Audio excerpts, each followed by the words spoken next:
This is the Palin Update on Mama Grizzly Radio. I'm Kevin Schola in the 3D Security and Training Academy studios. In the racist church that he leads that Obama was a member of for over 20 years. Though I was during the campaign running for VP, I was banned from talking about Jeremiah Wright and Obama's friend Bill Ayers. Sarah Palin has called out the false rage we've seen on numerous issues fueled by race baiting. The original hip-hop Palinista, Sonnie Johnson, is our guest today. We'll talk about Sarah Palin, the Steve Scalise flap, race relations, and a lot more with the always engaging Sonnie Johnson. Palin weighs in on the Scalise situation. A Happy New Year from Sarah Palin.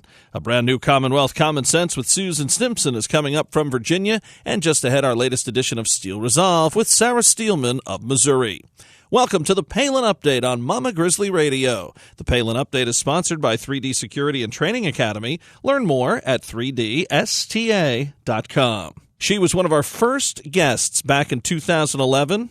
And she's back today. You've read her on Breitbart, you've seen her on Red Eye, and you can check out her unfiltered commentary on the Change the Game website. She is Sonnie Johnson. Hey, Sonnie, welcome back to the program. Oh, thank you so much for having me. Happy New Year. Happy New Year to you and your daughter, and great to have you back. We had you here so long ago. I mean, you were one of the first guests back in 2011, and it's wonderful to have you back. We've certainly been keeping tabs on what you've been doing, and, of course, we've chatted here and there through the years as we've, both been out there supporting Governor Palin. But I got to tell you, Sonnie, you got a fan club out there. When you're on Red Eye, when you're doing your great website, your writings, I see just social media light up, and it's usually very positive about Sonnie Johnson. So, big following for you now. The negative ones have learned their lesson about attacking me. So, yeah, you would see the positive. The negative ones have learned about bringing that mess to me, especially in the new year. So, yeah, everything is going great. I have nothing to complain about. I absolutely love the Red Eye crew, and I love all of the fans, and the love that they show me on social networking is just awesome. So I appreciate it all. I had a wonderful year for 2014. There is nothing I can complain about. Well, when you get the hate thrown at you, you come back with a double dose because, one, you have the common sense, but you also know how to give it to them in whatever language or whatever vernacular they need to be told. Look, I'll tell you the secret, and most people don't want to hear it, but it's just be an adult. Yeah. Like, when you stoop to their level, that's what makes the childishness continue. And that's the only thing I do. I make it very clear. I am an adult. I have went through my trials and tribulations, and I handle my business and my home enough to call myself an adult. So I will not suffer a child. So if you want to bring childish behavior, you're not going to find an audience here. And it really just shuts down the conversation. You know, it reminds me of two things. One, Andrew Breitbart, who used to, retweet the negative tweets at him. That was his thing. And then the other thing was Todd Palin. When he was on the show a few times back, I remember him saying, I said, how do you keep it together when people are not only after your wife all the time, but also after your daughters and your son?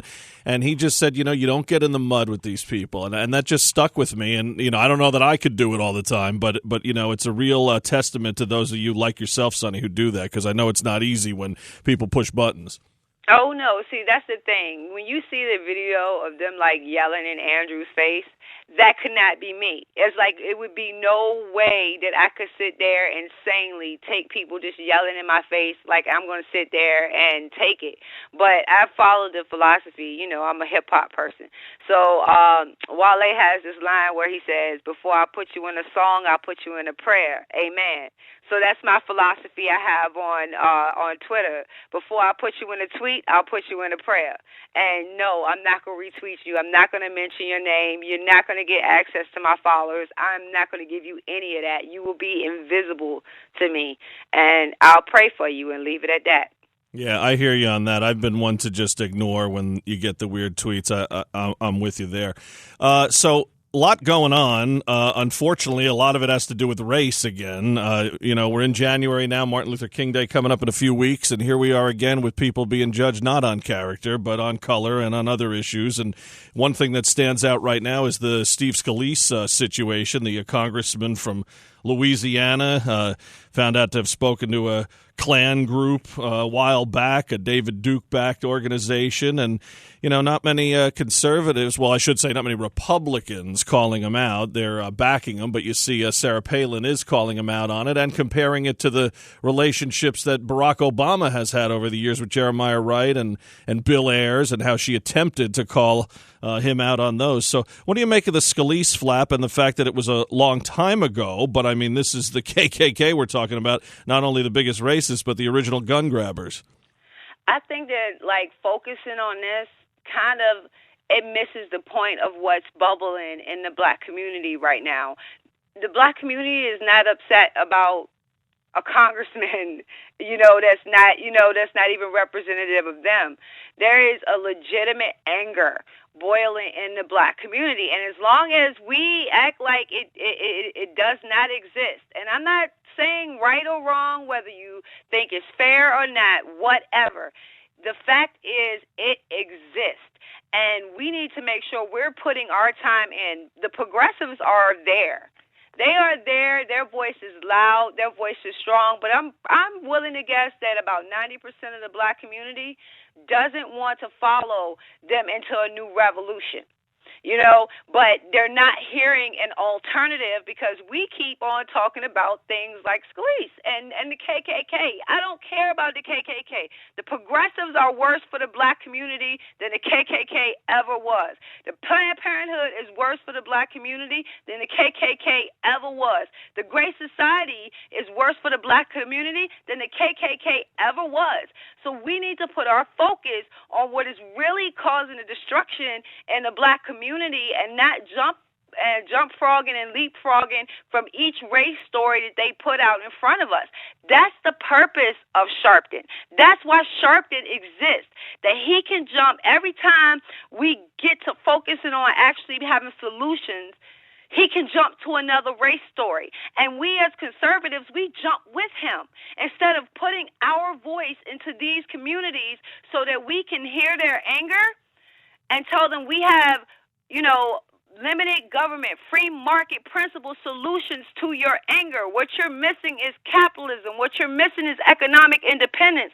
We know how to get you that. We don't want you in ghettos. We don't want you on EBT cards. We don't want you dependent upon government. We want you to feel like the American dream is at your fingertips. Now come and eat with us at our table and let us share these things with you instead of burning down your cities from following progressives. We need to target our voices more, I guess. I know I went off on a rant, but if anything I could say is we need to make sure we understand that there's anger, and we need to start focusing on giving a solution to that anger instead of jumping around from race story to race story and letting that anger bubble and bubble and bubble until more cities are burning like Ferguson.